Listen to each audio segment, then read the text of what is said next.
15년. 휠체어에 갇혀 지낸 시간입니다. 하지만 그 15년이 사고 때문이 아니었다면? 가장 가까운 사람들이 당신을 배신했다면? 절대 지호가 일어서게 두면 안 돼. 믿었던 가족의 차가운 목소리. 매일 먹던 약이 치료제가 아니라 독약이었다는 진실. 그리고 한 줄기 빛처럼 나타난 낯선 한의사. 당신의 다리는 아직 살아있어요. 다시 일어설 수 있을까요? 진실을 밝힐 수 있을까요? 15년 만에 찾아온 두 번째 인생. 이야기 시작하기 전에 구독과 좋아요, 응원으로 댓글 달아주시면 행복 가득 담아 답글 남기겠습니다. 도시의 불빛들이 하나둘 켜지기 시작하는 황혼역이었습니다. 혜성그룹 제약회사 본사 빌딩 최상층, 그곳에서 내려다보는 서울의 풍경은 마치 거대한 보석함처럼 반짝이고 있었습니다. 하지만 그 화려한 풍경을 바라보는 한 남자의 눈빛은 유독 공허했습니다. 한지호. 그는 혜성그룹 회장의 장남이자 15년 전 의문의 교통사고 이후 하반신 마비로 살아온 30대 중반의 남자였습니다. 고급 양복을 차려입었지만 그의 몸은 언제나 휠체어에 의지해야만 했습니다. 창밖의 사람들은 자유롭게 걸어다니고 뛰고 춤추기까지 하는데 그에게 허락된 것은 오직 이 좁은 공간뿐이었습니다. 또 그러고 계시네요. 비서가 조심스럽게 다가와 말을 건넸습니다. 그는 고개를 돌리지 않은 채 작게 한숨을 내쉬었습니다. 밤이 오면 이 도시가 더 아름다워 보이더군요. 닿을 수 없는 것들이 그래요. 멀리서 보면 더 완벽해 보이죠. 비서는 더 이상 말을 잇지 못하고 물러났습니다. 15년. 그 긴 시간 동안 얼마나 많은 사람들이 그에게 희망을 말했을까요? 얼마나 많은 의사들이 가능성을 이야기했을까요? 하지만 그의 다리는 한 번도 그의 의지에 반응한 적이 없었습니다. 그날도 여느 때와 다름없는 하루였습니다. 오전에는 회사 임원회의에 참석했고 오후에는 정기검진을 위해 병원을 방문했습니다. 익숙한 일상이었습니다. 너무나 익숙해서 이제는 슬프다는 감정조차 무뎌져 버린 그런 일상. 병원 복도는 소독약 냄새로 가득했습니다. 휠체어를 밀며 지나가는 간호사들의 발걸음 소리, 어딘가에서 들려오는 환자 가족들의 한숨 소리. 이 모든 것이 그에게는 너무나 친숙한 배경음악이었습니다. 잠깐만요, 회장님. 제가 모실게요. 운전기사 이철수가 황급히 뒤따라왔지만 그는 손을 저었습니다. 괜찮아요. 혼자 갈 수 있어요. 스스로 휠체어를 조작하며 복도를 지나갔습니다. 적어도 이 작은 것만큼은 스스로 할 수 있었습니다. 팔의 힘으로, 의지로. 비록 다리는 움직일 수 없었지만 복도 끝에는 야외 정원으로 이어지는 경사로가 있었습니다. 그곳에서 잠시 바람을 쐬려고 했습니다. 막 경사로에 접어드는 순간이었습니다. 휠체어의 바퀴가 헛도는 소리가 들렸습니다. 경사로가 생각보다 가팔랐습니다. 브레이크를 잡으려 했지만 순간적으로 균형을 잃었습니다. 몸이 앞으로 쏠리기 시작했습니다. 이런. 시간이 느리게 흘렀습니다. 바닥이 점점 가까워졌습니다. 팔을 뻗어봤지만 잡을 것이 없었습니다. 15년 동안 넘어지는 것이 가장 두려웠습니다. 다리로 버틸 수 없으니 넘어지면 그대로 얼굴부터 바닥에 부딪힐 테니까요. 바로 그 순간이었습니다. 위험해요. 등 뒤에서 누군가의 손이 휠체어를 확고하게 잡아챘습니다. 그리고 동시에 그의 등 뒤 어딘가를 정확하게 눌렀습니다. 척추 사이 누구도 함부로 건드리지 않았던 그 지점을. 순간 전기가 흐르는 듯한 감각이 온몸을 타고 내려갔습니다. 신음이 새어나왔습니다. 아픈 것은 아니었습니다. 오히려 뭔가가 풀리는 느낌이었습니다. 15년 동안 꽁꽁 묶여있던 무언가가 풀어지는 그런 이상한 감각. 그리고 믿을 수 없는 일이 일어났습니다. 다리에서 미세한 떨림이 느껴졌던 것입니다. 이게. 그는 숨을 헐떡이며 자신의 다리를 내려다봤습니다. 분명히 느껴졌습니다. 15년 만에 처음으로. 감각이. 움직임이. 괜찮으신가요? 목소리의 주인공은 한의사 복장을 한 노인이었습니다. 하얀 머리를 단정하게 틀어 올린 70대쯤 되어 보이는 여성. 하지만 그 눈빛은 젊은이보다 더 날카롭고 생생했습니다. 그는 떨리는 목소리로 물었습니다. 방금 제 다리가 움직인 것 같은데요? 노인은 그의 눈을 똑바로 바라보며 말했습니다. 움직인 게 아니라 깨어나려 한 겁니다. 깨어나다니 무슨 기운이 깨어나려 하는구나. 두려워 말게. 노인의 손이 다시 한번 그의 등을 쓸어내렸습니다. 그러자 또다시 그 이상한 감각이 느껴졌습니다. 마치 얼어붙었던 강물이 봄을 맞아 조금씩 녹아내리는 것처럼. 저는 박수진이라고 합니다. 이 근처에서 작은 한의원을 운영하고 있죠. 그는 여전히 혼란스러웠습니다. 15년 동안 수십 명의 명의들을 만났습니다. 국내는 물론 해외 유명한 의사들까지. 그 누구도 그의 다리에서 반응을 끌어낸 적이 없었습니다. 그런데 이 낯선 한의사는 단 한 번의 접촉으로 어떻게 하신 겁니까? 경락이 막혀 있었네요. 오래도록. 하지만 완전히 죽은 건 아니에요. 아직 살아 있어요. 당신의 다리는. 그 말에 가슴이 뛰기 시작했습니다. 오래전에 포기했다고 생각했던 희망이, 묻어버렸다고 생각했던 꿈이 다시 고개를 들었습니다. 정말 가능한 겁니까? 제가 다시 걸을 수 있다는 건가요? 박수진은 잠시 그의 눈을 들여다봤습니다. 그리고는 천천히 고개를 끄덕였습니다. 쉽지 않을 겁니다. 오랜 시간이 걸릴 거예요. 하지만 노인은 그의 어깨에 손을 얹으며 말을 이었습니다. 불가능하지는 않습니다. 그 순간 15년 동안 쌓여있던 모든 감정이 한꺼번에 밀려왔습니다. 절망, 체념, 그리고 깊은 곳에 숨겨두었던 간절함까지. 그는 떨리는 손으로 얼굴을 가렸습니다. 회장님, 괜찮으세요? 멀리서 이철수가 달려왔습니다. 박수진은 조용히 명함 한 장을 그의 손에 쥐어주었습니다. 찾아오세요. 제가 도와드리겠습니다. 그리고는 복도 저편으로 사라졌습니다. 마치 처음부터 없었던 사람처럼. 그는 손에 쥔 명함을 내려다봤습니다. 수진당. 낡은 종이에 손으로 쓴 듯한 글씨. 주소는 서울 외곽의 어느 골목이었습니다. 회장님, 무슨 일이신가요? 얼굴이. 아니에요. 아무것도 아니에요. 하지만 그는 알고 있었습니다. 이 작은 명함 한 장이, 이 우연한 만남이 자신의 인생을 송두리째 바꿔놓을 수도 있다는 것을.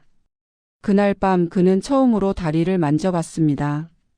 15년 동안 감각 없는 살덩어리에 불과했던 다리를. 그리고 집중했습니다. 온 신경을 다리 끝으로 모았습니다. 그러자 정말로 발가락이 미세하게 떨렸습니다. 눈물이 흘러내렸습니다. 조용히 하지만 멈출 수 없이. 나 아직 살아있구나. 창밖의 도시는 여전히 반짝이고 있었습니다. 하지만 이제 그 불빛들은 더 이상 닿을 수 없는 세계가 아니었습니다. 언젠가 자신도 저 거리를 걸을 수 있을지도 모른다는 희망의 빛이었습니다. 다음 날 아침 햇살이 침실 커튼 사이로 비집고 들어왔습니다. 한지호는 평소보다 일찍 잠에서 깼습니다. 아니, 사실 제대로 잠을 이루지 못했습니다. 밤새 박수진 원장의 말이 머릿속을 맴돌았기 때문입니다. 기운이 깨어나려 하는구나. 그는 이불을 걷어내고 자신의 다리를 내려다봤습니다. 겉으로 보기엔 여느 때와 다름없었습니다. 하지만 분명히 어젯밤 발가락이 움직였습니다. 환상이 아니었습니다. 젊은 도련님, 일어나셨습니까? 문을 노크하는 소리와 함께 가정부의 목소리가 들렸습니다. 그는 재빨리 이불을 덮으며 대답했습니다. 네, 들어오세요. 가정부가 아침 약과 물을 가지고 들어왔습니다. 15년 동안 빠짐없이 먹어온 약들. 신경안정제, 근육이완제, 진통제. 색색깔의 알약들이 작은 컵에 담겨 있었습니다. 그는 평소처럼 약을 받아들었지만 이상하게도 손이 멈칫했습니다. 왜일까요? 갑자기 이 약들이 낯설게 느껴졌습니다. 드세요.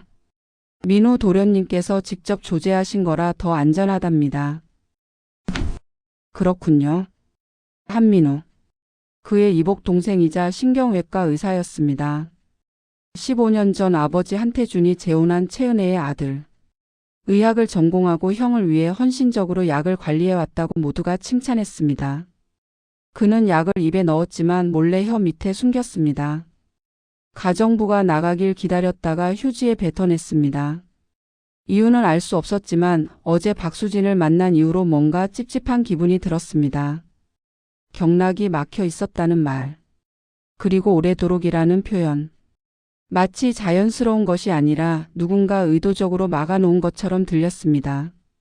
아침 식사 시간. 넓은 식탁에는 한태준 회장, 새어머니 채은혜 그리고 한민우가 앉아 있었습니다. 그가 휠체어를 타고 들어서자 채은혜가 따뜻한 미소를 지으며 말했습니다. 어머 지호야. 얼굴이 좋아 보이네. 어제 병원 다녀왔다며? 검진 결과는 어땠어? 별다른 이상은 없었습니다. 다행이네. 요즘 날씨가 쌀쌀해져서 걱정했는데. 그녀의 목소리는 부드러웠습니다. 15년 동안 들어온 그 목소리. 언제나 자상하고 배려심 깊고 완벽한 어머니의 목소리. 하지만 오늘따라 그 목소리가 이상하게 들렸습니다. 너무 완벽해서 오히려 부자연스럽게. 형 약은 잘 챙겨 먹고 있죠? 한민우가 물었습니다. 그는 의사답게 언제나 냉철하고 이성적인 표정이었습니다. 네, 물론이죠. 좋아요. 요즘 형 상태에 맞춰서 조금 용량을 조정했거든요. 혹시 어지럽거나 이상한 느낌 없어요? 없습니다. 거짓말이었습니다. 사실 요즘 이상하게 몸이 무거웠습니다.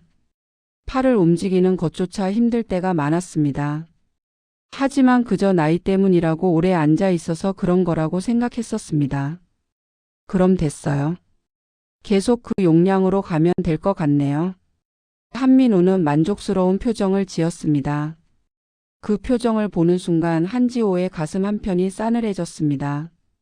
식사 후 그는 서재로 향했습니다. 하지만 복도를 지나가던 중 우연히 채은혜와 한민우의 대화 소리가 들렸습니다. 반쯤 열린 응접실 문 너머로.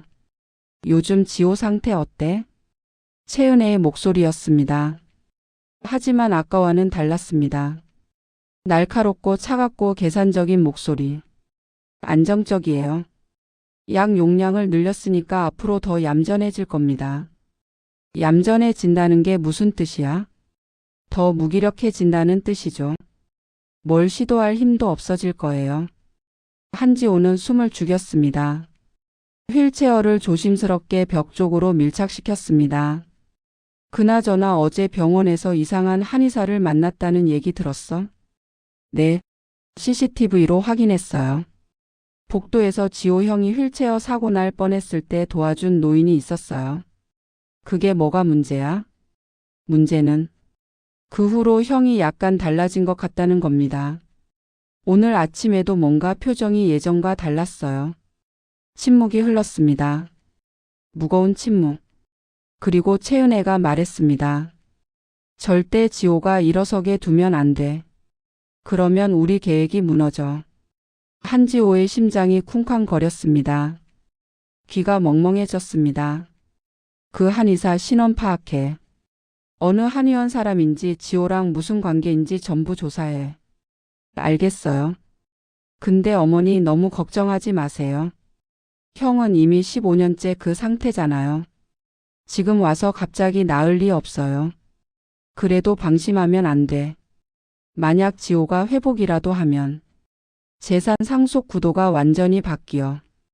회장님은 아직도 지호를 장남으로 생각하고 계시니까 그런 일은 없을 겁니다. 제가 확실하게 관리하고 있으니까. 한지호는 숨을 쉴 수가 없었습니다. 가슴이 철렁 내려앉았습니다. 15년 동안 자신을 돌봐주었다고 믿었던 사람들. 약을 챙겨주고 곁을 지켜주고 격려해 주었던 사람들. 그들이 실은 자신을 억누르고 있었다는 말인가요? 자신이 다시 일어서는 것을 두려워하고 있었다는 말인가요? 그나저나 민우야, 혹시 모르니까 약 용량 좀 더 올려. 확실하게 해두는 게 좋겠어. 네, 알겠습니다. 발소리가 가까워졌습니다. 한지호는 황급히 휠체어를 뒤로 빼서 복도 모퉁이로 숨었습니다. 심장이 터질 것처럼 뛰었습니다. 최은혜와 한민우가 복도로 나왔습니다. 다행히 그를 발견하지 못한 채 반대편으로 걸어갔습니다. 그는 한참을 그 자리에 멈춰 섰습니다. 아니, 앉아 있었습니다. 휠체어에 갇힌 채. 손이 떨렸습니다. 온몸이 떨렸습니다. 분노? 배신감? 두려움? 아니었습니다. 더 깊은 감정이었습니다. 15년 동안 자신의 삶을 송두리째 빼앗아간 것이 사고가 아니라 사람이었다는 그 잔인한 진실. 그는 주머니에서 어제 받은 명함을 꺼냈습니다. 수진당. 낡고 작은 명함. 하지만 지금 이 순간 이것이 그의 유일한 희망처럼 느껴졌습니다. 찾아가야 해. 진실을 알아야 해. 그는 휠체어를 돌려 자신의 방으로 향했습니다. 그리고 운전기사 이철수에게 조용히 전화를 걸었습니다. 이 과장님, 내일 아침 일찍 나갈 일이 있는데 도와주실 수 있나요? 아무에게도 말하지 말고요. 물론입니다, 회장님. 어디로 모실까요? 그는 명함의 주소를 읽어 주었습니다. 수진당이라는 한의원입니다. 꼭 가봐야 합니다. 전화를 끊고 나서 그는 창밖을 바라봤습니다. 달빛이 차갑게 빛나고 있었습니다. 15년 만에 처음으로 그는 싸워야겠다고 다짐했습니다. 휠체어에 갇혀 있지만 포기하지 않겠다고. 자신의 다리로 다시 일어서서 이 저택을 걸어 나가겠다고. 그리고 진실을 밝혀내겠다고. 손에 쥔 명함이 희망의 빛처럼 반짝였습니다. 다음 날 새벽 동이 트기 전이었습니다. 한지호는 평소보다 훨씬 일찍 일어나 옷을 갈아입었습니다. 가족들이 아직 깊은 잠에 빠져 있는 시간. 이 고요한 새벽만이 그에게 허락된 유일한 자유의 시간이었습니다. 회장님, 준비되셨습니까? 이철수가 조용히 방문을 열고 들어왔습니다. 60대 중반의 이 운전기사는 한지호가 어렸을 때부터 그를 지켜봐온 사람이었습니다. 사고 전에 건강했던 모습도 사고 후의 절망도 모두 함께한 사람. 네, 가시죠. 다른 분들께는 말씀 안 드려도 괜찮으시겠습니까? 한지호는 잠시 망설였지만 고개를 끄덕였습니다. 괜찮습니다. 아니, 오히려 그래야 합니다. 이철수는 더 이상 묻지 않았습니다. 오랜 세월 함께한 사람만이 알 수 있는 무언의 신뢰가 있었습니다. 그는 조심스럽게 휠체어를 밀어 지하 주차장으로 향했습니다. 차가운 새벽 공기가 폐를 파고들었습니다. 하지만 이상하게도 그 차가움이 싫지 않았습니다. 오히려 정신이 또렷해지는 느낌이었습니다. 차는 조용히 저택을 빠져나갔습니다. 경비원에게는 새벽 드라이브라고만 말했습니다. 도심을 벗어나 외곽으로 점점 건물들이 낮아지고 골목이 좁아졌습니다. 회장님, 정말 이곳이 맞습니까? 이철수가 의아한 표정으로 물었습니다. 내비게이션이 가리키는 곳은 오래된 주택가 깊숙한 곳이었습니다. 혜성그룹 회장의 아들이 찾아올 만한 곳이 아니었습니다. 맞습니다. 저기 보이네요. 좁은 골목 안쪽 낡은 나무 간판이 보였습니다. 수진당. 세월의 때가 묻은 글씨지만 묘하게 따뜻한 느낌이 들었습니다. 한의원 문을 열자 낡은 종소리가 따르릉 울렸습니다. 안은 생각보다 아늑했습니다. 나무 냄새와 약초 향이 섞여 코끝을 간지렸습니다. 벽에는 오래된 인체 경락도가 걸려 있었고 선반에는 수십 개의 약장이 빼곡히 들어차 있었습니다. 오셨구먼. 박수진 원장이 안쪽에서 나타났습니다. 어제와 똑같은 한복 차림. 하지만 그 눈빛은 그를 이미 알고 있었다는 듯 잔잔했습니다. 어떻게? 제가 올 줄 아셨습니까? 올 사람은 오게 되어 있지.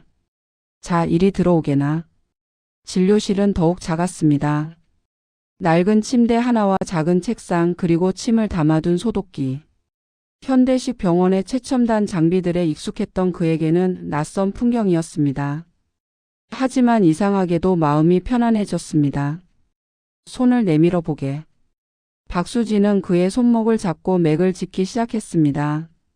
한참을 그렇게 가만히 있었습니다. 1분, 2분, 5분. 시간이 멈춘 것처럼 고요했습니다.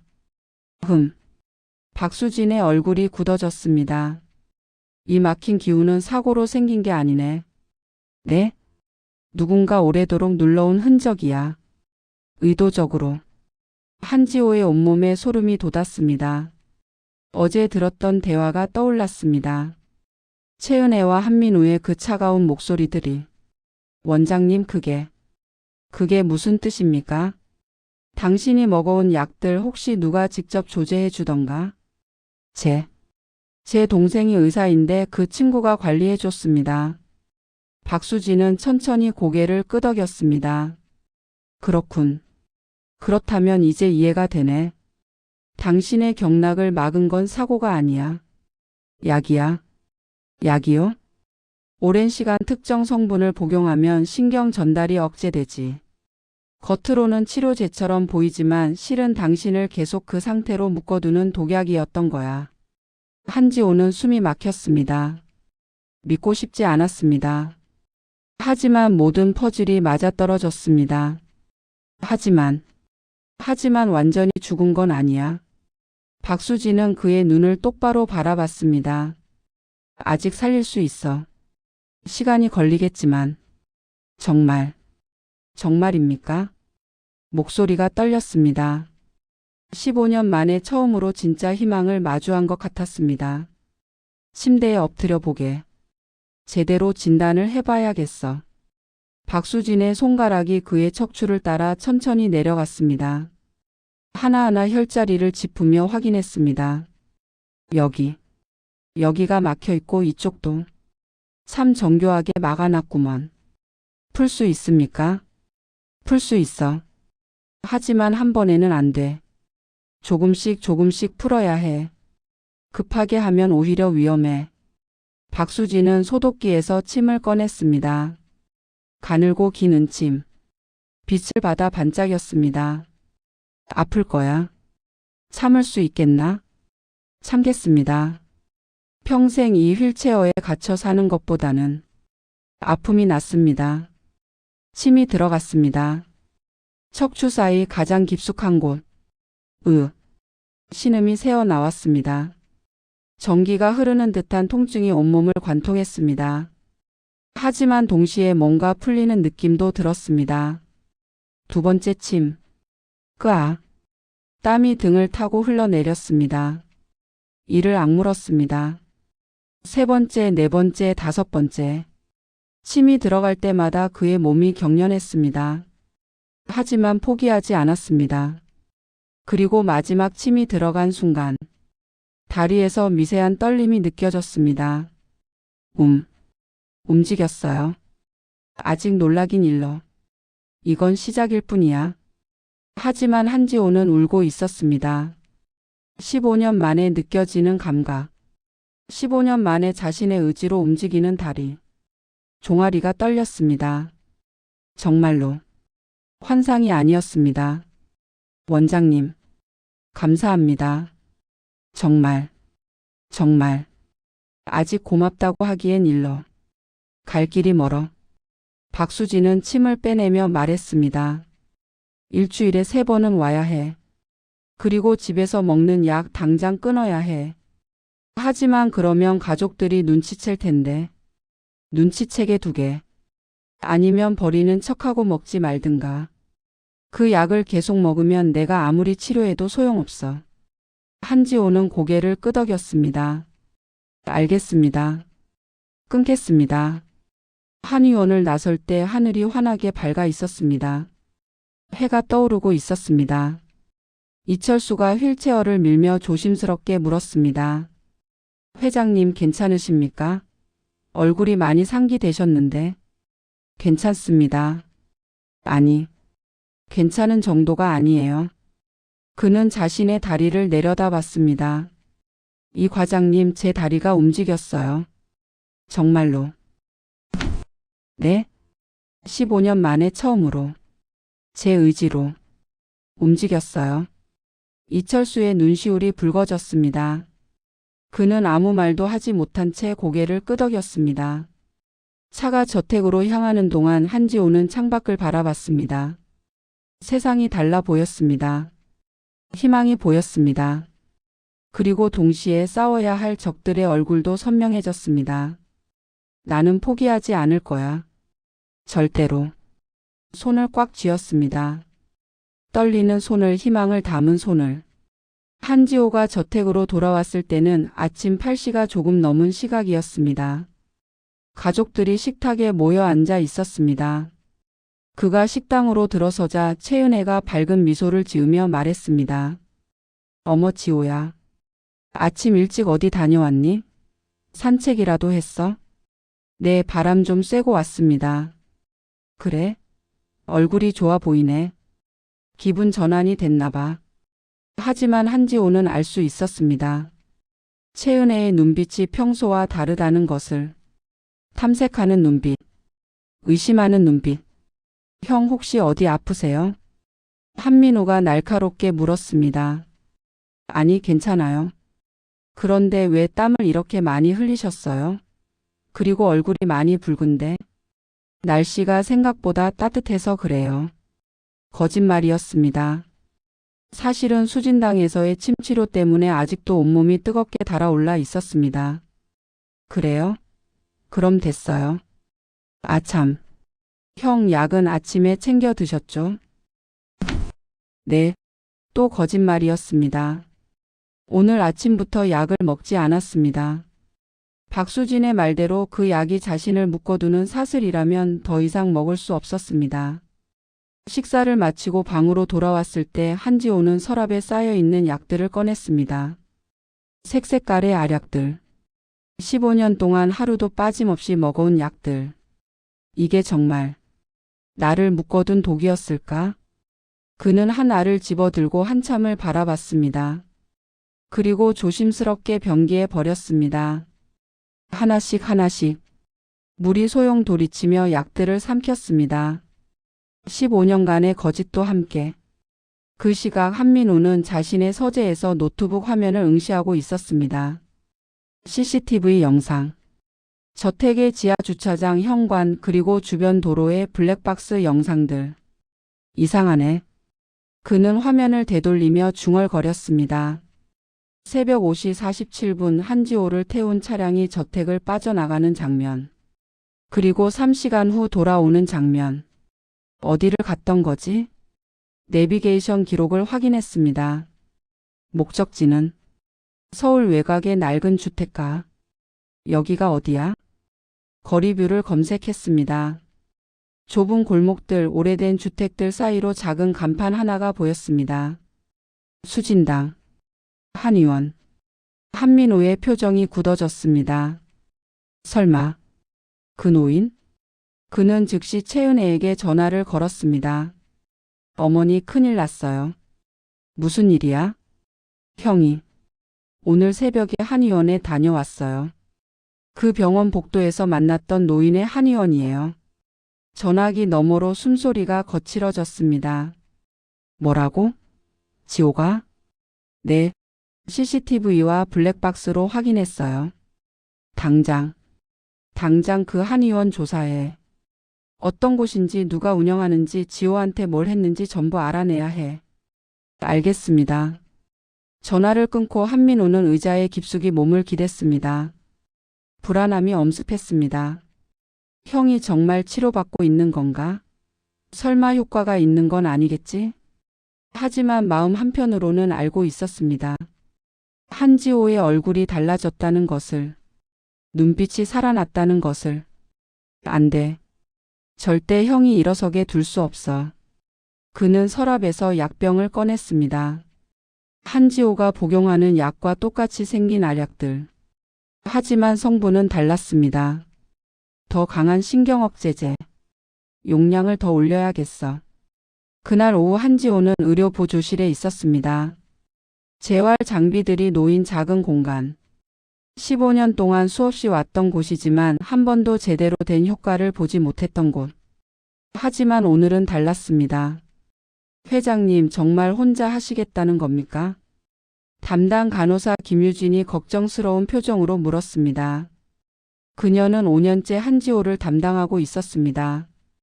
네, 혼자 해보고 싶어요. 하지만 위험할 수 있어요. 보조 없이는. 괜찮아요. 옆에서 지켜만 봐주세요. 한지호는 휠체어에서 보조기구로 몸을 옮겼습니다. 평행봉 사이에 서서 양손으로 봉을 꽉 잡았습니다. 심호흡. 한 번, 두 번. 그리고 천천히 무릎에 힘을 주었습니다. 처음에는 아무 반응이 없었습니다. 15년 동안 그래왔듯이. 하지만 포기하지 않았습니다. 계속 집중했습니다. 박수진이 풀어준 그 경락을 깨어난 그 기운을 느끼려 애썼습니다. 그리고 무릎 아래에서 뜨거운 기운이 올라왔습니다. 마치 잠들어 있던 무언가가 깨어나는 것처럼 발끝이 움직였습니다. 김유진이 숨을 죽이며 지켜봤습니다. 발가락이 떨렸습니다. 미세하지만 분명히. 오른발 그리고 왼발. 움직였어요. 정말로 움직였어요. 한지호의 목소리가 떨렸습니다. 눈에서 뜨거운 것이 흘러내렸습니다. 회장님. 김유진도 눈물을 글썽이며 다가왔습니다. 정말 움직이셨어요. 15년 만에. 더 이상 말을 잇지 못했습니다. 감정이 북받쳐 올랐습니다. 김유진은 그의 어깨를 토닥이며 말했습니다. 포기하지 마세요. 분명 더 좋아지실 거예요. 감사합니다. 정말 감사합니다. 하지만 그 순간 문이 열리는 소리가 들렸습니다. 한민우가 서 있었습니다. 형, 뭐 하시는 거예요? 차가운 목소리였습니다. 재활. 연습 중이었어. 재활요? 갑자기 왜 이런 걸 하세요? 무리하시면 안 된다고 몇 번을 말씀드렸잖아요. 하지만 오늘은 좀 다른 것 같아서. 다르다니요?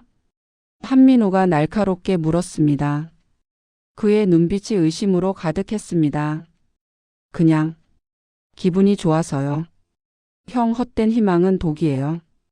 15년 동안 얼마나 많은 시도를 했어요.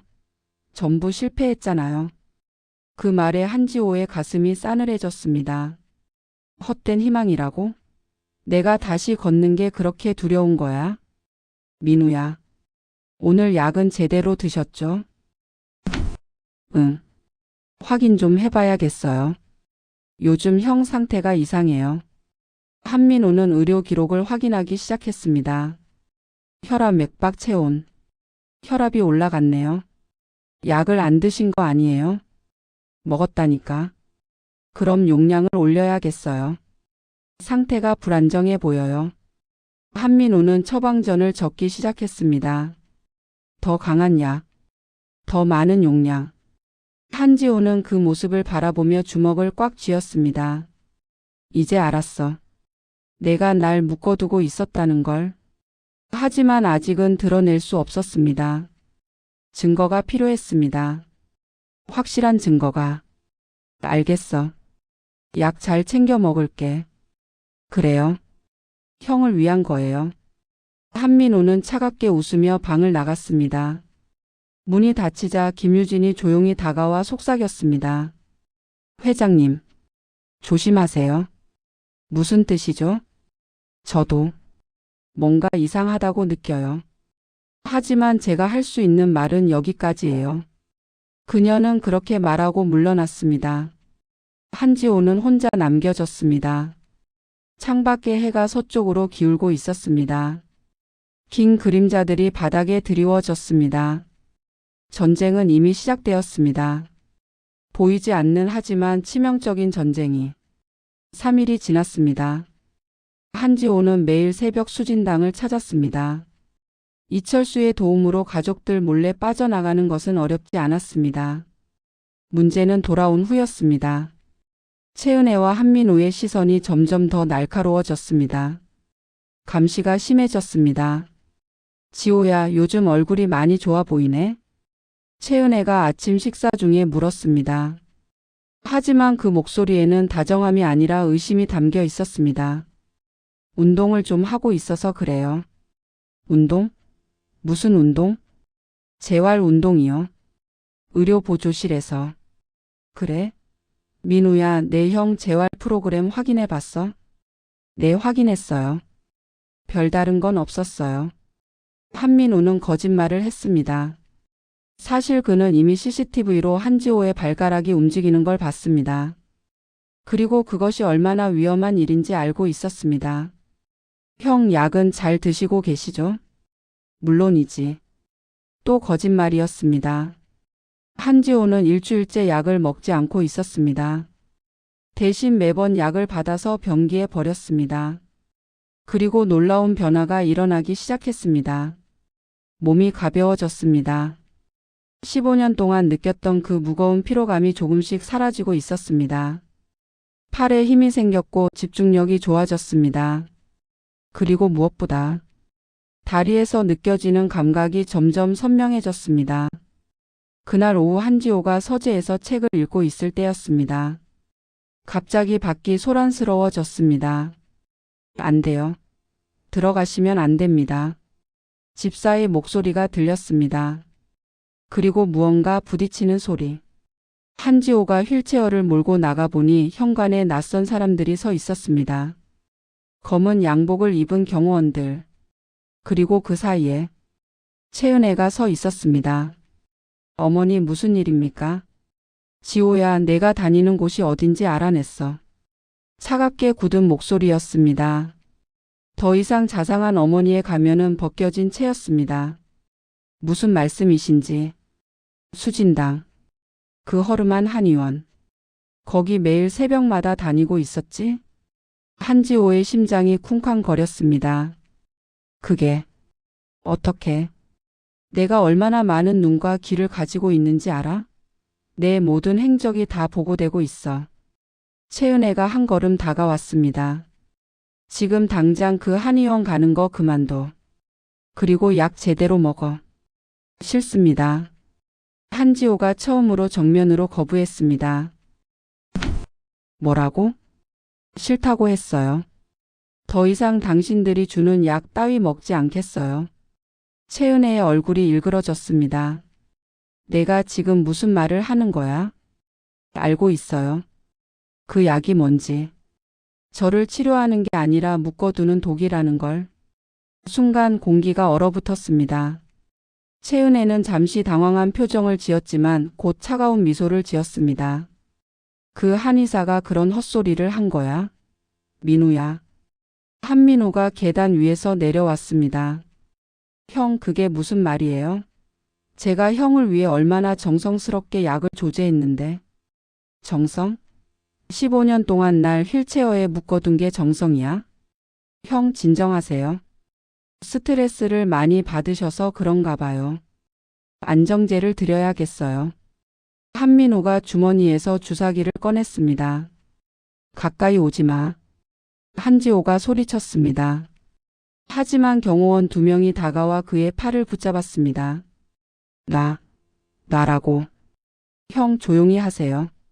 이건 다 형을 위한 거예요. 주사기 끝에서 약물이 한 방울 떨어졌습니다. 바로 그때였습니다. 그만두시죠. 현관문이 열리며 박수진 원장이 들어섰습니다. 순간 모두가 멈춰 섰습니다. 당신, 어떻게 여기를? 채은혜가 놀란 표정으로 물었습니다. 내 환자가 위험하다는데 가만히 있을 수 없지. 박수진은 천천히 걸어 들어왔습니다. 작은 체구였지만 그 기세는 당당했습니다. 경호원들, 당장 그 사람 내쫓아. 손대지 마세요. 박수진의 목소리는 낮았지만 위험이 있었습니다. 저 젊은이한테 주사 놓으면 어떻게 되는지 아십니까? 그건 안정제일 뿐이에요. 한민우가 말했습니다. 안정제? 거짓말 마세요. 그건 신경마비제예요. 한 번만 맞아도 3일은 꼼짝 못할 겁니다. 박수진은 한민호를 똑바로 바라봤습니다. 의사라는 사람이 형제한테 그런 짓을 하다니. 부끄러운 줄 아세요? 지금 뭐라고 한 거예요? 15년 동안 그 젊은이를 휠체어에 묶어둔 게 바로 당신들 아닙니까? 침묵이 흘렀습니다. 채은혜가 먼저 입을 열었습니다. 증거가 있어요? 있습니다. 박수진은 가방에서 서류를 꺼냈습니다. 이 젊은이가 먹던 약을 분석했어요. 지역 보건소를 통해서. 결과는 명확합니다. 서류를 펼쳐 보였습니다. 장기 복용 시 근육 신경 반응 저하, 외상 환자 회복 지연 유발. 이게 치료제입니까? 한민호의 얼굴이 창백해졌습니다. 그건 오해예요. 오해? 15년 동안 계속된 게 오해라고요? 박수진은 채은혜를 향해 돌아섰습니다. 희망이 제가 되는 집도 있구먼. 그런 집 밥은 참 쓰겠네. 당신이 뭘 안다고. 압니다. 이 젊은이가 일어서면 재산 상속 구도가 바뀐다는 거. 그게 두려워서 15년 동안 독을 먹인 거 아닙니까? 닥쳐요. 채은혜가 소리쳤습니다. 하지만 그 목소리는 떨리고 있었습니다. 한지호가 떨리는 목소리로 물었습니다. 어머니, 정말입니까? 제가 다시 일어서는 게 그렇게 두려웠습니까? 지호야, 그게 아니라 제 다리가 움직이는 게 왜 당신들은 무서운 거죠?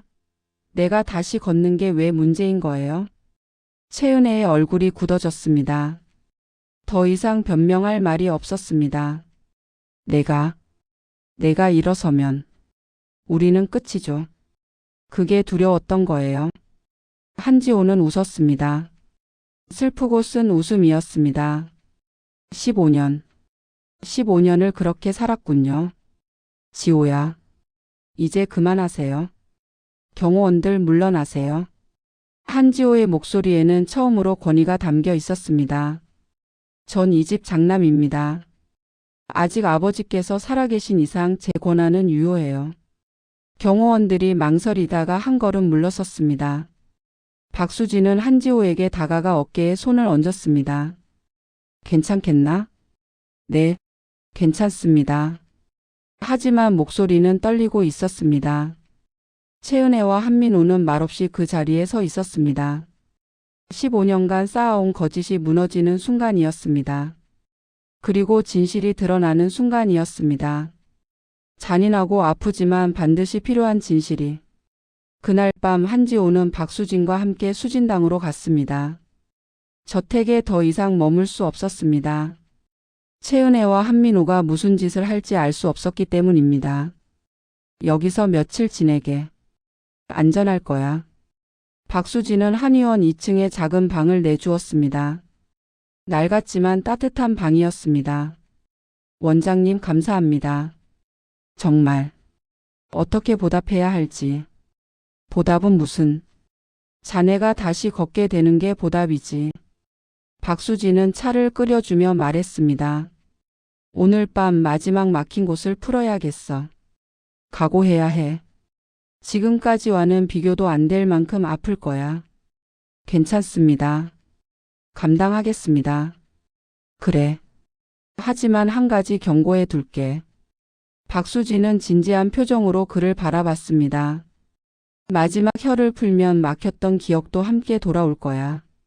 15년 전의 기억. 그 사고 전후의 일들. 기억이요? 응. 몸의 기억과 마음의 기억은 연결되어 있거든. 지금까지 잊고 있었던 것들이 떠오를 거야. 한지호는 잠시 망설였습니다. 하지만 고개를 끄덕였습니다. 알겠습니다. 알고 싶습니다. 진실을. 자정이 넘은 시각 진료실에는 촛불만 켜져 있었습니다. 박수진은 가장 긴 은침을 준비했습니다. 침대에 엎드려. 그리고 어떤 일이 있어도 움직이면 안 돼. 한지호는 침대에 엎드렸습니다. 심장이 빠르게 뛰었습니다. 시작한다. 첫 번째 침이 들어갔습니다.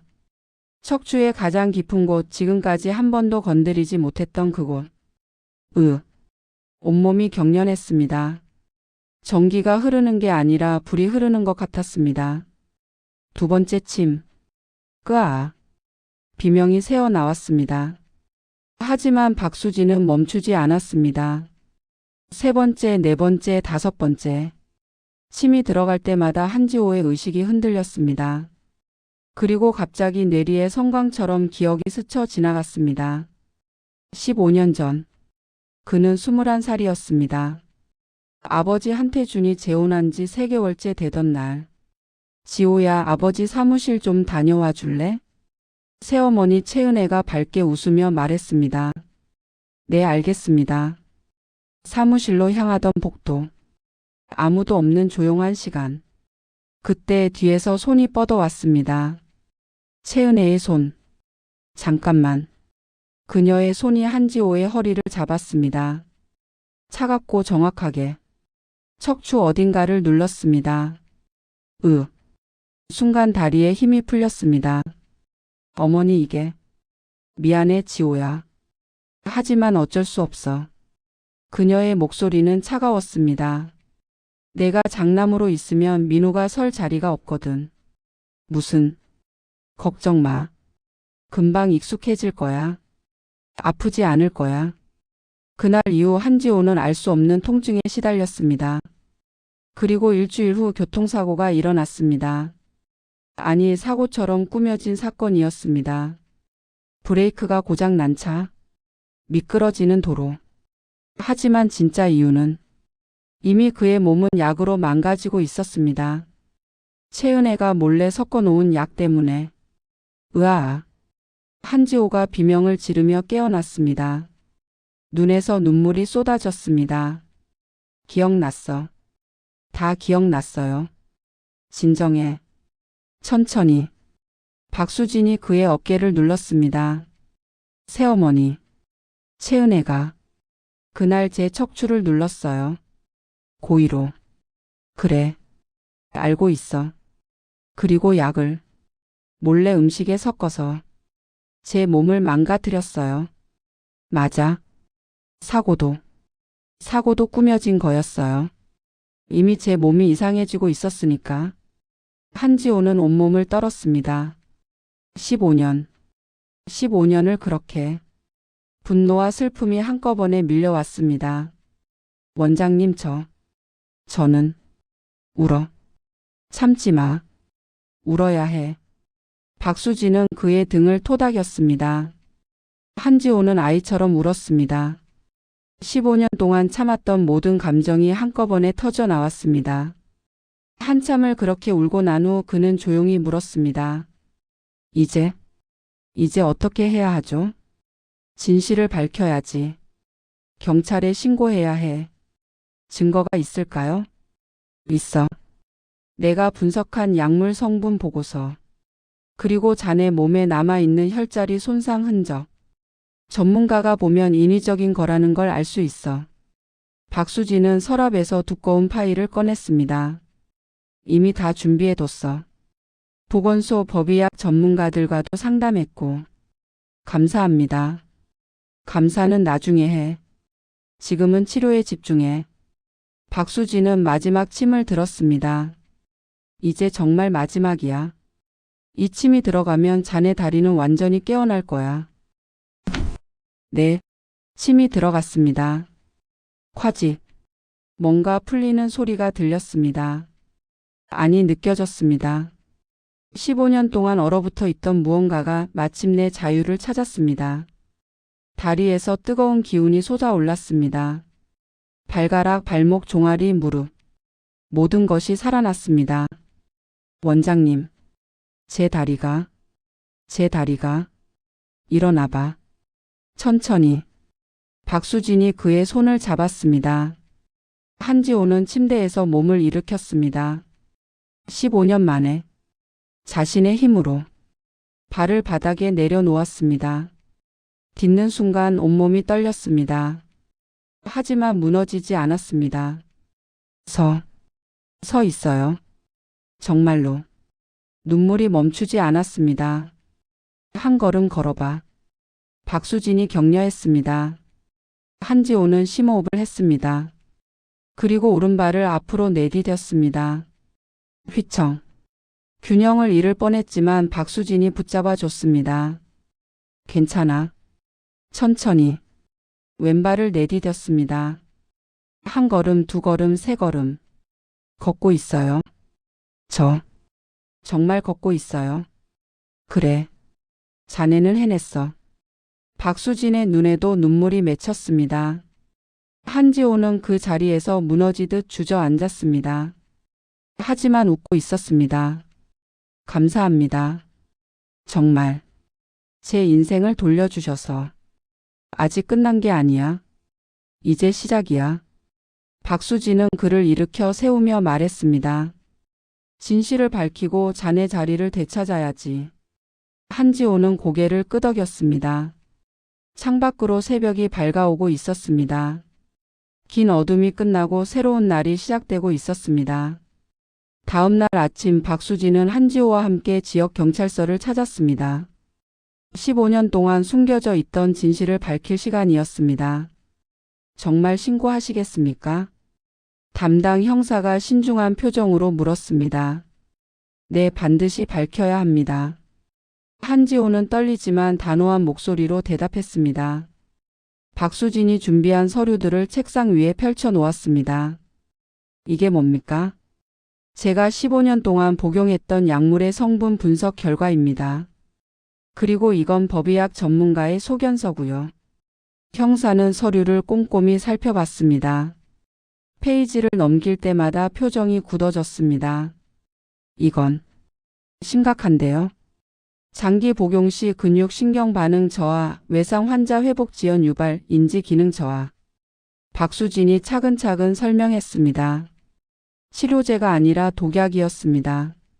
15년 동안 매일같이. 누가 이 약을 조제했습니까?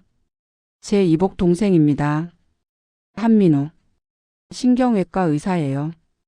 형사는 잠시 말을 잃었습니다. 의사가? 자기 형한테?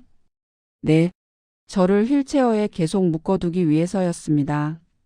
한지호의 목소리에는 슬픔이 배어 있었습니다.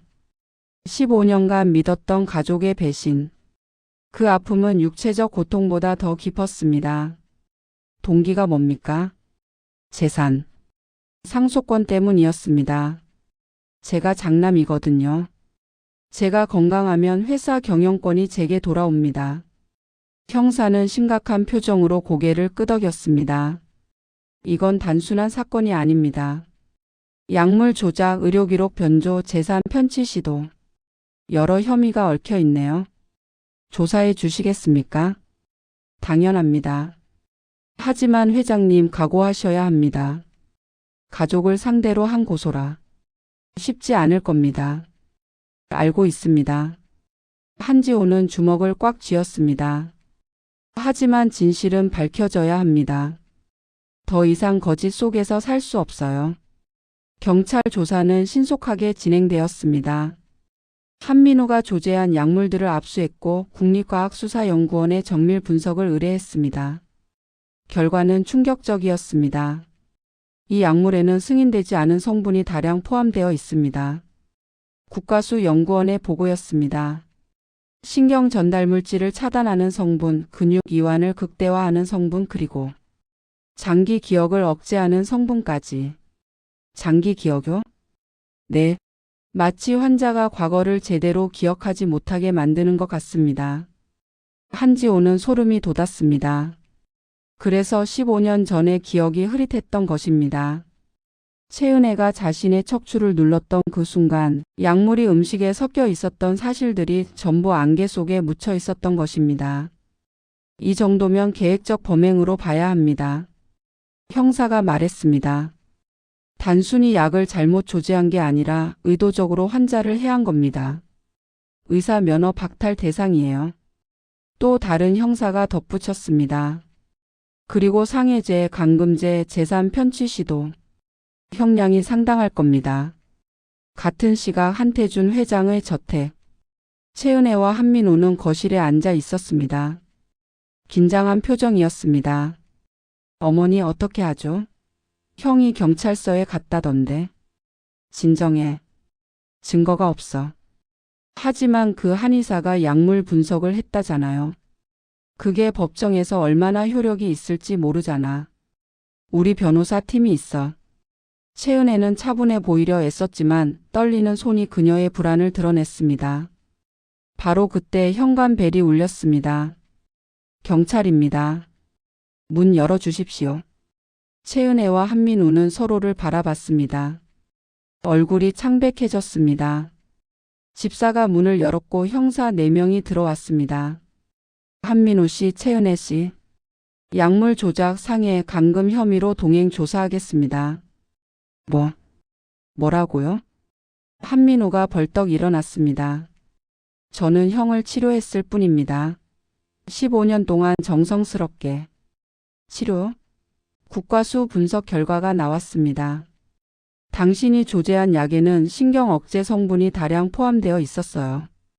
그건 치료에 필요한 성분이 아닙니다. 의도적으로 환자를 해한 겁니다. 형사가 수갑을 꺼냈습니다. 잠깐만요. 채은애가 앞으로 나섰습니다. 변호사 부를 때까지 기다려주세요. 우리에게도 권리는 조사받으면서 행사하시면 됩니다. 지금은 동행해 주셔야 합니다. 차가운 수갑이 한민우의 손목에 채워졌습니다.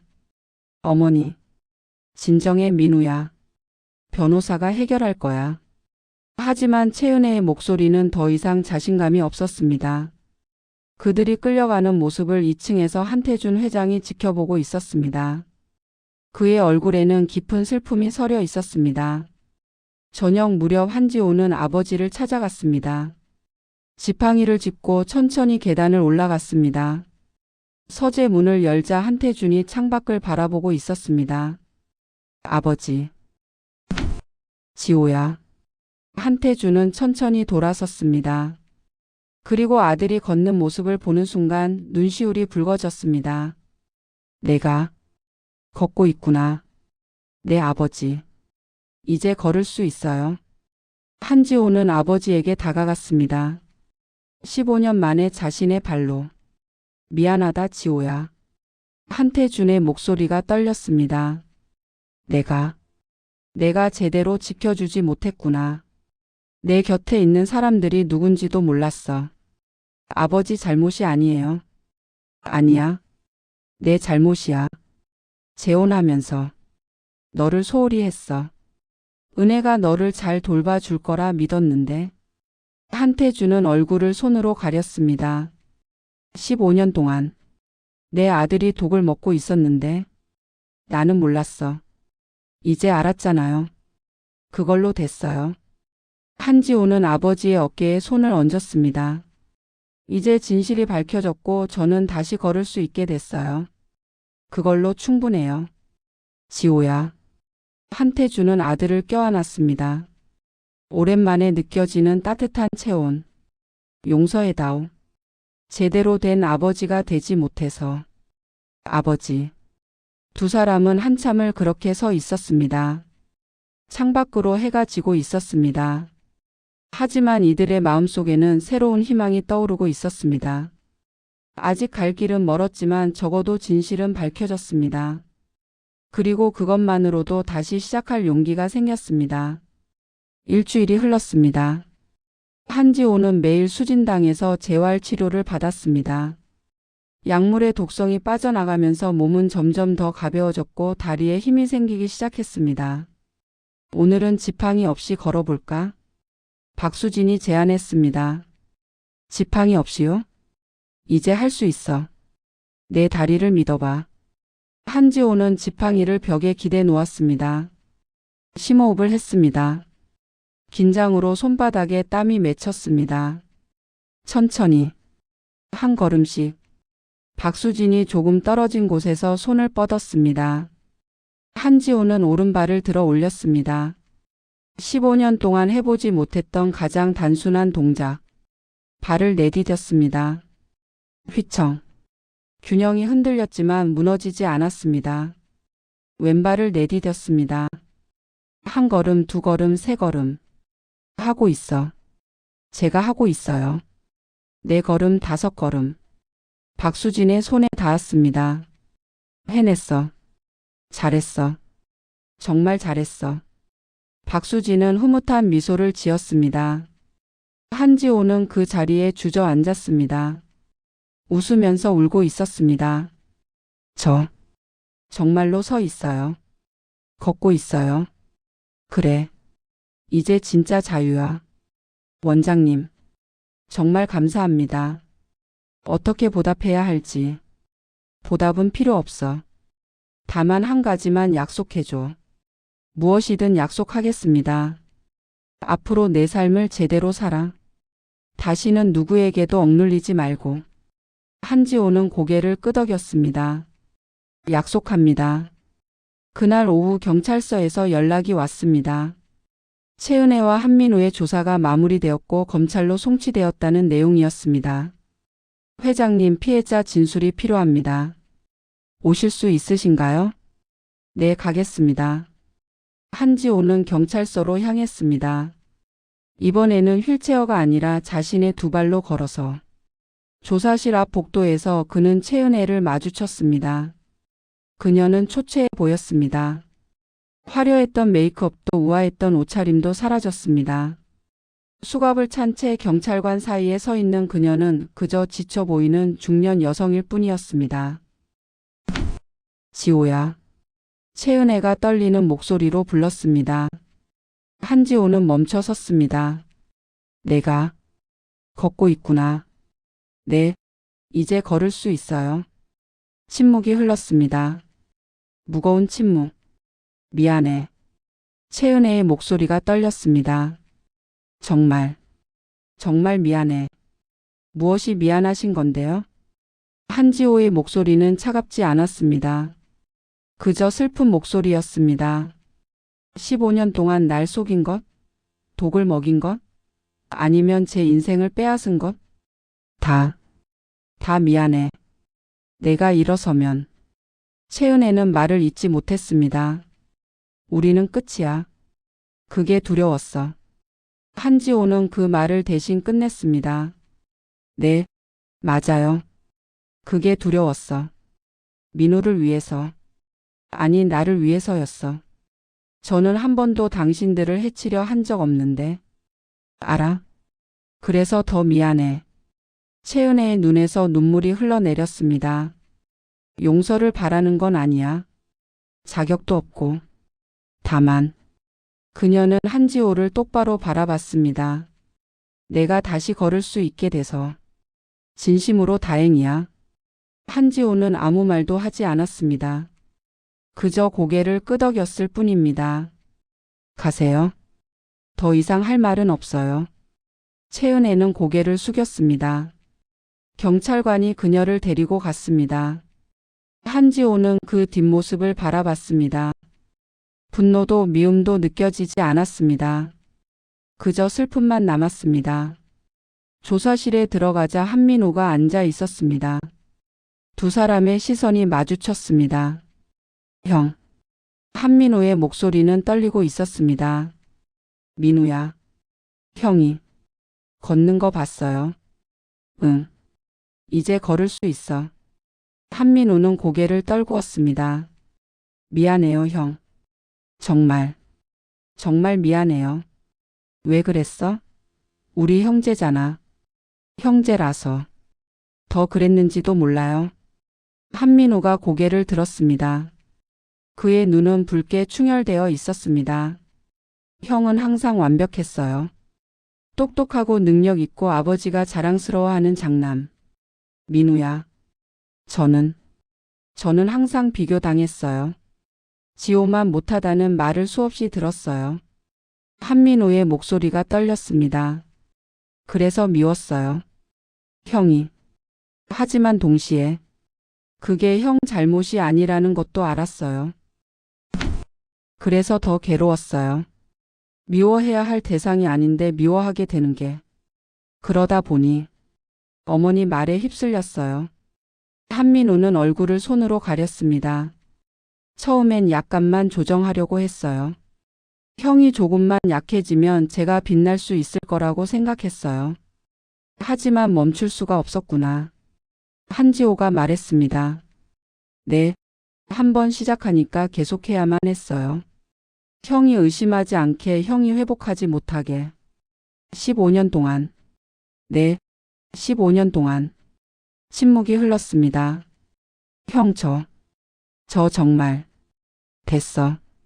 한지호는 조용히 말했습니다. 더 이상 말하지 마. 내가 뭐라고 해도 15년은 돌아오지 않아. 형. 하지만 한 가지는 알아줘. 나는 널 미워하지 않아. 한민우가 놀란 표정으로 고개를 들었습니다. 다만 실망했어. 너를, 가족을, 그리고 나 자신을. 한지호는 일어섰습니다. 법은 내가 받아야 할 벌을 줄 거야. 나는 그저 앞으로 나아갈 거야. 형. 잘 가, 민우야. 한지호는 조사실을 나왔습니다. 복도에서 한참을 서 있다가 깊은 한숨을 내쉬었습니다. 이철수가 다가와 조심스럽게 물었습니다. 회장님 괜찮으십니까? 괜찮아요. 이제 정말 괜찮아요. 한지호는 창밖을 바라봤습니다. 해가 지고 있었습니다. 긴 하루가 끝나고 있었습니다. 하지만 내일은 또 올 것입니다. 새로운 내일이. 그리고 이번에는 자신의 두 발로 그 내일을 맞이할 수 있을 것입니다. 가시죠, 이 과장님. 집에? 네, 회장님. 한지호는 천천히 걸었습니다. 휠체어가 아니라 자신의 발로. 15년 만에 되찾은 자유를 느끼며 3개월이 흘렀습니다. 법정은 엄숙한 분위기로 가득했습니다. 방청석에는 수많은 언론사 기자들과 해성그룹 관계자들이 앉아 있었습니다. 재판장이 입장했습니다. 피고인 최은혜, 한민우에 대한 선고를 시작하겠습니다. 한지호는 방청석 맨 앞에 앉아 있었습니다. 지팡이를 옆에 세워두고 곧은 자세로. 최은혜와 한민우가 피고석에 섰습니다. 두 사람 모두 초췌해 보였습니다. 피고인들은 2010년부터 2025년까지 15년간 피해자 한지호 씨에게 의도적으로 신경, 억제 약물을 투여하여 거동을 불가능하게 만들었습니다. 재판장의 목소리가 법정에 울려 퍼졌습니다. 이는 단순한 상해가 아니라 계획적이고 지속적인 범행으로 피해자의 인생 전체를 망가뜨린 중대 범죄입니다. 방청석에서 웅성거리는 소리가 들렸습니다. 더욱이 피고인 한민우는 의사라는 지위를 악용하여 의료 기록을 조작하고 환자를 기만했습니다. 이는 의료인의 윤리를 심각하게 위반한 행위입니다. 한민우는 고개를 푹 숙였습니다. 피고인 최은혜는 재산 편취를 목적으로 범행을 주도했으며 피해자가 미성년자였을 때부터 범행을 시작했습니다. 최은혜의 어깨가 떨렸습니다. 재판부는 이번 사건의 중대성을 고려하여 다음과 같이 선고합니다. 법정이 숨을 죽였습니다. 피고인 최은혜 징역 12년, 피고인 한민우 징역 10년 및 의사 면허 영구 박탈. 또한 피해자에게 총 50억 원의 손해배상을 명합니다. 쾅! 망치 소리가 울렸습니다. 최은혜가 무너졌습니다. 경찰관이 그녀를 부축했습니다. 어머니. 한민우가 최은혜를 바라봤습니다. 두 사람의 눈에서 눈물이 흘러내렸습니다. 한지호는 조용히 그 모습을 바라봤습니다. 복수가 달콤하지 않았습니다. 정의가 실현되었지만 마음 한편은 여전히 쓰라렸습니다. 법정을 나서는 길에 한태준 회장이 기다리고 있었습니다. 아버지. 지호야. 힘들었지? 괜찮아요. 나도 같이 들어가야 했는데 차마 용기가 나지 않았구나. 한태준은 고개를 숙였습니다. 한때는 가족이라고 생각했던 사람들이 저런 짓을 했다니. 이제 끝났어요, 아버지. 더 이상 과거를 붙들고 있지 맙시다. 한지호는 아버지의 어깨에 손을 얹었습니다. 앞을 봐요. 우리에게는 아직 미래가 있어요. 한태준은 아들을 껴안았습니다. 고맙다, 아들. 이렇게 강하게 자라줘서. 법정을 나서는 한지호를 기자들이 둘러쌌습니다. 회장님, 소감 한 말씀 해주시죠. 15년간의 고통에 대해 어떻게 생각하십니까? 가족을 용서할 수 있으십니까? 한지호는 잠시 멈춰 섰습니다. 그리고 천천히 입을 열었습니다. 15년은 긴 시간이었습니다. 그 시간을 되돌릴 수는 없습니다. 그의 목소리는 차분했습니다. 하지만 저는 이제 다시 걸을 수 있습니다. 그것만으로도 감사합니다. 용서는 하시겠습니까? 기자가 다시 물었습니다. 5%면 상당한 금액인데? 네. 하지만 필요한 일입니다. 제가 받은 도움을 이제 다른 사람들에게 돌려줄 차례입니다. 회의실에 박수 소리가 울렸습니다. 회의가 끝나고 박수진과 단둘이 남았습니다. 잘하고 있네. 원장님 덕분입니다. 아니야. 자네 자신의 힘이야. 박수진은 한지호의 어깨를 토닥였습니다. 그나저나 재활치료는 잘 받고 있어? 매일 하고 있습니다. 약속했잖아요. 그래. 완전히 회복하려면 아직 1년은 더 걸릴 거야. 꾸준히 해야 해. 알고 있습니다. 저녁 무렵 한지호는 아버지의 저택을 찾았습니다. 한태주는 정원에서 꽃을 가꾸고 있었습니다. 아버지. 오 지호야. 왔구나. 꽃 가꾸기 시작하셨네요. 나이 들어서 그런가 살아있는 것들을 돌보는 게 좋더구나. 한태주는 장갑을 벗으며 미소 지었습니다. 회사는 어때? 힘들지 않아? 한지호는 잠시 생각했습니다. 용서. 그건 시간이 필요한 일입니다. 지금 당장은 답할 수 없어요. 다만 한 가지는 확실합니다. 그는 기자들을 똑바로 바라봤습니다. 저는 이제 제 인생을 살 겁니다. 누구에게도 억눌리지 않고 제가 원하는 방식으로. 그리고 저처럼 고통받는 사람들이 다시는 없도록 제가 할 수 있는 일을 하겠습니다. 박수 소리가 터져 나왔습니다.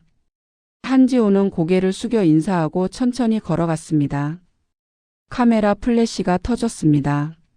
하지만 그는 개의치 않았습니다. 햇빛이 따뜻했습니다. 바람이 부드러웠습니다. 자유가 느껴졌습니다. 그날 저녁 한지호는 수진당을 찾았습니다. 원장님 계세요? 너 왔구나. 재판은 어떻게 됐어? 유죄 선고 받았습니다. 12년과 10년. 그래. 당연한 결과지. 박수진은 차를 끓이며 말했습니다. 기분이 어때? 솔직히 복잡해요. 후련하기도 하고 슬프기도 하고. 그럴 거야. 가족이었으니까. 한지호는 차를 받아 들었습니다. 원장님, 제가 하나 결심한 게 있어요. 뭔데? 재단을 만들려고 합니다. 저처럼 억울하게 고통받는 환자들을 돕는 재단. 박수진은 미소 지었습니다. 좋은 생각이네. 그리고 원장님께 이사로 참여해 주시길 부탁드리고 싶습니다. 나를? 네. 원장님이 아니었다면 저는 여전히 휠체어에 갇혀 있었을 거예요. 원장님의 경험과 지혜가 꼭 필요합니다. 박수진은 한참 생각하더니 고개를 끄덕였습니다. 알겠네. 돕지. 감사합니다. 대신 조건이 있어. 무엇이든지요. 자네가 매일 재활 운동 빠지지 않기. 아직 완전히 회복된 게 아니야. 한지호는 웃었습니다. 약속합니다. 두 사람은 차를 마시며 미래에 대해 이야기했습니다. 창밖으로 별이 떠올랐습니다. 고요하고 평화로운 밤이었습니다. 오랜만에 느껴보는 진짜 평화였습니다. 한지호는 수진당을 나서며 하늘을 올려다봤습니다. 별들이 반짝이고 있었습니다. 15년 전 사고 직후 병원 침대에서 본 그 별들. 그때는 절망뿐이었습니다. 하지만 지금은 달랐습니다. 희망이 보였습니다. 미래가 보였습니다. 이제 시작이야. 그는 스스로에게 속삭였습니다. 내 인생의 진짜 시작. 그리고 천천히 하지만 확실하게 앞으로 걸어갔습니다. 자신의 두 발로. 자유를 향해. 6개월이 흘렀습니다. 봄이 왔습니다. 벚꽃이 흐드러지게 피어있는 거리를 한지호는 천천히 걸었습니다. 지팡이는 여전히 필요했지만 예전보다 훨씬 자연스러워졌습니다. 해성그룹 본사 빌딩 앞에 섰습니다. 15년 만에 자신의 발로 이곳에 서게 되었습니다. 회장님 준비되셨습니까? 이철수가 물었습니다. 네, 가시죠. 로비로 들어서자 직원들이 일제히 고개를 숙여 인사했습니다. 안녕하십니까, 부회장님. 한지호는 한 달 전 해성그룹 부회장으로 정식 복귀했습니다.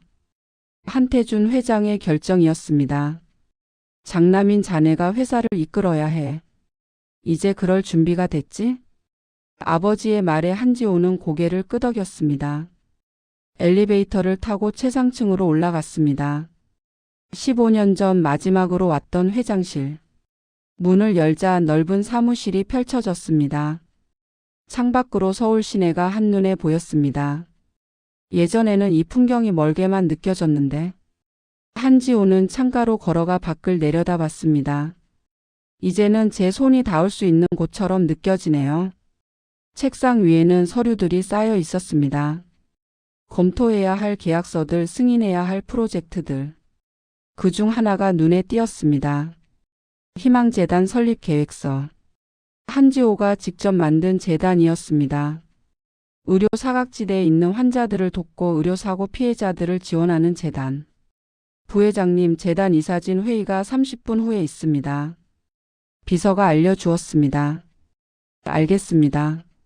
준비하죠. 회의실에는 이사들이 모여 있었습니다.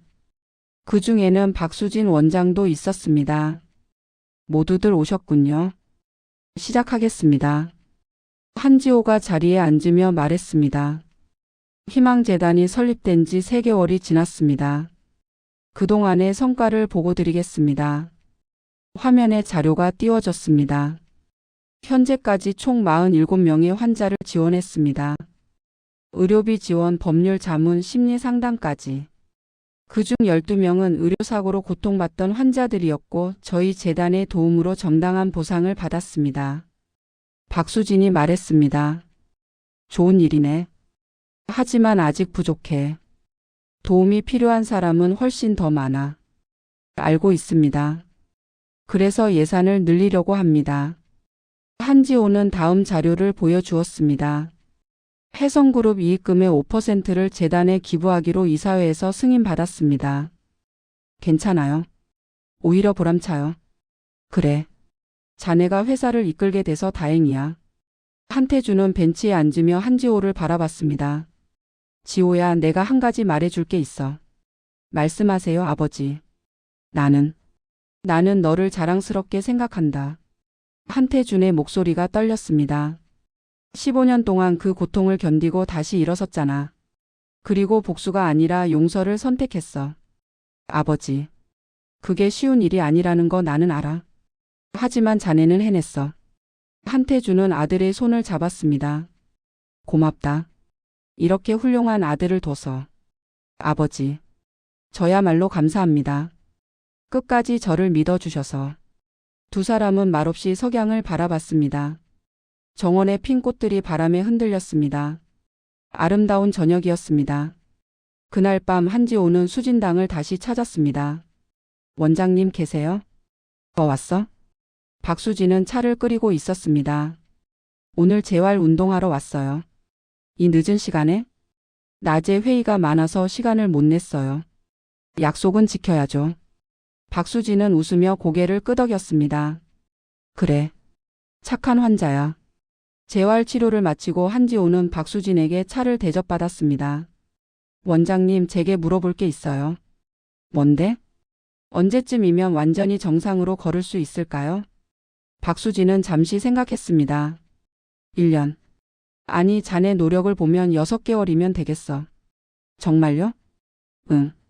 꾸준히 하면 지팡이 없이도 걸을 수 있을 거야. 한지호의 눈이 빛났습니다. 열심히 하겠습니다. 알아. 자네는 원래 열심히 하는 사람이니까. 박수진은 창밖을 바라봤습니다. 그나저나 자네 앞으로 뭐 하고 싶어? 뭐라도요? 응. 회사 경영 말고 자네 개인적으로. 한지호는 잠시 생각했습니다. 여행. 가고 싶어요. 여행? 네. 15년 동안 못 가본 곳들이 너무 많아요. 바다도 보고 싶고 산도 오르고 싶고. 좋은 생각이네. 회복하면 꼭 가봐. 원장님도 같이 가시는 건 어때요? 나를? 네. 제 은인이시잖아요. 함께 여행 가면 좋겠어요. 박수진은 따뜻하게 웃었습니다. 그래. 가지. 자네가 완전히 회복하면. 6개월 후. 한지호는 지팡이 없이 걷고 있었습니다. 바닷가였습니다. 파도 소리가 들렸습니다. 와, 정말 바다네요. 옆에는 박수진이 걷고 있었습니다. 15년 만에 보는 바다가 어때? 말로 표현할 수 없어요. 그냥 자유로워요. 한지호는 신발을 벗고 모래 위를 걸었습니다. 발바닥에 닿는 모래의 감촉. 원장님, 제가 정말 걷고 있어요. 아무 도움 없이. 그래. 자네는 해냈어. 한지호는 파도가 밀려오는 곳까지 걸어갔습니다. 차가운 바닷물이 발을 적셨습니다. 살아있다는 게 느껴져요. 눈물이 흘러내렸습니다. 하지만 슬픈 눈물이 아니었습니다. 감사의 눈물이었습니다. 박수진이 다가와 그의 어깨에 손을 얹었습니다. 살아나고 싶어 했기에 가능한 일이었지. 이제 내 길은 내가 걷는 거란다. 네, 원장님. 이제 정말 제 길을 걸을 수 있어요. 한지호는 햇빛 아래 첫걸음을 내디뎠습니다. 15년간의 어둠을 뚫고 마침내 자유를 향해. 파도가 밀려왔다가 물러갔습니다. 그의 발자국을 지웠다가 다시 만들었습니다. 새로운 발자국. 새로운 시작. 하늘은 푸르렀고 바람은 따뜻했고 세상은 아름다웠습니다. 한지호는 웃었습니다. 진심으로 행복하게. 1년 후 희망재단은 500명이 넘는 환자들을 도왔습니다. 한지호는 혜성그룹을 성공적으로 이끌며 동시에 의료복지 개선을 위해 힘썼습니다. 박수진 원장은 재단의 의료 자문으로 활동하며 더 많은 사람들에게 희망을 주었습니다. 최은혜와 한민우는 감옥에서 복역 중이었습니다. 한지호는 한 번도 그들을 면회 가지 않았지만 매달 생활비는 보내주었습니다. 용서는 아직 못하겠어요. 하지만 미워하지도 않아요. 그가 아버지에게 했던 말이었습니다. 그리고 어느 봄날 한지호는 마라톤 대회에 참가했습니다. 완주는 못했습니다. 10km 지점에서 포기했습니다. 하지만 괜찮았습니다.